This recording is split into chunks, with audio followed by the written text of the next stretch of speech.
আমাদের আসলে মানুষের মস্তিষ্ক বিকৃত মস্তিষ্কে পরিণত হচ্ছে। এটাকে থামাতে হবে যেভাবেই হোক, কারণ এই নোংরা কালো থাবার জন্য না শিশুরা, না বালক, না নারী, না কেউ নিরাপত্তা আছে। হ্যাঁ, এই নিরাপত্তা কিন্তু আগে থেকেই ছিল না। তাই আমি আশা করি এটা বাস্তবায়িত হবে খুব তাড়াতাড়ি। এবং আর বড় কথা যে এই রোজা রমজানের মাসে মানুষ আল্লাহকে ডাকে, তারা সংযম করে, কিন্তু এই বিকৃত মস্তিষ্কের জন্য কিন্তু আসলে আমরা খুবই হতাহত।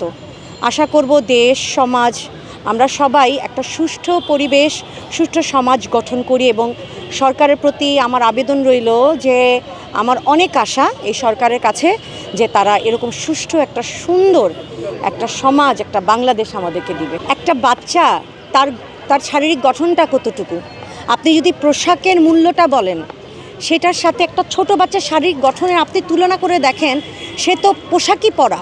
হ্যাঁ, আমি মনে করি না এইটা একটা, কেউ হয়তো যার যার বিবেচনা বিবেক থেকে বলে, কিন্তু একটা ছোট শিশু যখন নির্যাতিত হয় তার কি তখন শারীরিক গঠনটা একবার চিন্তা করে দেখে মানুষ? না, আমার মনে হয় না।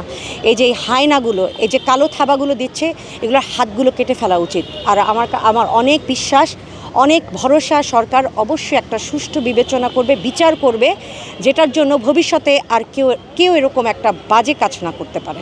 সোচ্চার বরাবরই ছিল, হয়তো কেউ লোকলজ্জায় গ্রামগঞ্জে বেশি হয় ধর্ষণ বা নির্যাতন। কথাটা আমি ধর্ষণটা বলতে চাই না, এটা আমার কাছে খুবই নোংরা জঘন্য মনে হয়। আমি নির্যাতনই বলতে আমার কাছে স্বাচ্ছন্দ্য বোধ করি। তা এই বিষয়গুলো কিন্তু গ্রামে গঞ্জে বিভিন্ন জায়গায় অনেক আগের থেকেই হয়ে এসছে। আমরা যদি শুধু বলে থাকি যে এখন হচ্ছে, তা নয়। আমরা কিন্তু জানি পরিবারেও হয়ে এসছে, কিন্তু এরকম নিকৃষ্টভাবে জঘন্যভাবে হয়নি। কিন্তু সেটা সোচ্চার হতে হবে।